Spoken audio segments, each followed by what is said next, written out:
বিসমিল্লাহির রহমানির রহিম। আসসালামু আলাইকুম। আজকে বাংলাদেশের মাজরা পোকার প্রভাব নিয়ে কথা বলবো। সেখানে ক্ষতির দিক, লক্ষণ এবং কীভাবে সেখান থেকে পরিত্রাণ পাওয়া যায় সেগুলো নিয়ে কথা বলবো। এবং সবার প্রথমে যে বিষয়টা বলবো, বাংলাদেশে কিন্তু মূলত 3 ধরনের মাজরা পোকা দেখা যায়। ধানের বিশেষ করে মাজরা পোকা 3 ধরনের দেখা যায়। 3 ধরনের মাজরা পোকা বাংলাদেশের ধানের অনেক বেশি পরিমাণে ক্ষতি করে ভাই, যেটা আসলে কল্পনার বাইরে। একজন কৃষককে মোটামুটি পথে বসিয়ে দেওয়ার মতো একটা অবস্থা তৈরি করে দেয়। এর মধ্যে হচ্ছে হলুদ মাজরা, কালো মাথার মাজরা এবং গোলাপি মাজরা। মাজরা পোকার কীড়াগুলো, কিংবা হচ্ছে কীড়া বলতে আপনারা যেটা বোঝেন, আপনার এই ডিম্বাশয় অবস্থার পরবর্তী যে অংশটা থাকে সেটাকে বলা হয় কীড়া।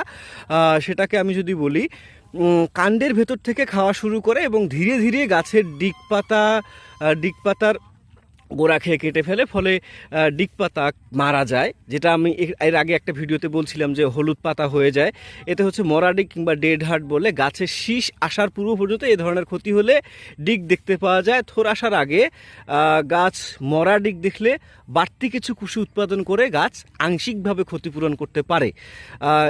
ক্রিসেক রোগের কিংবা হচ্ছে ইঁদুরের ক্ষতির নমুনার সাথে আমরা মাঝে মাঝে মাজরা পোকা দ্বারা সৃষ্ট মরা ডিগ বলে ভুল হতে পারে। এটা আমাদের অনেক সময় আমরা দেখি না যে আমাদের এই পাতা, যেমন ধরেন যে আমি যদি একটু দেখাতে চাই, এই যে এরকমভাবে একটা পাতা হলুদ হয়ে গেছে, আমরা মনে করি যে হয়তোবা এটা কোনোভাবে এখনও তো মাজরা কাটার সময় হয় নাই, তার মানে হতে পারে এটা মাজরা পোকা কাটেনি, এটা হয়তোবা আমাদের ইঁদুরে কেটেছে। সেক্ষেত্রে কিন্তু আমাদের এটা একেবারেই ভুল ধারণা হবে।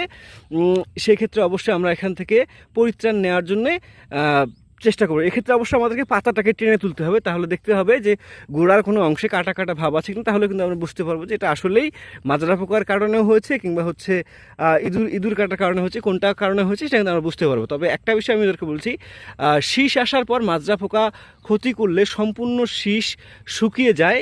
একে সাদা শীষ কিংবা মরা শীষ কিংবা হোয়াইট হেডও অনেক সময় বলে। আমরা দেখি না যে অনেক সময় শীষ আসছে কিন্তু পরবর্তীতে সাদা সাদা হয়ে গেছে, ভেতরে যে সবুজ ভাব সেটা নাই, কিংবা পানি পানি ভাব সেটা নাই, কিংবা হচ্ছে ভেতরে যে দুধ ভাব থাকে সেটাও নাই।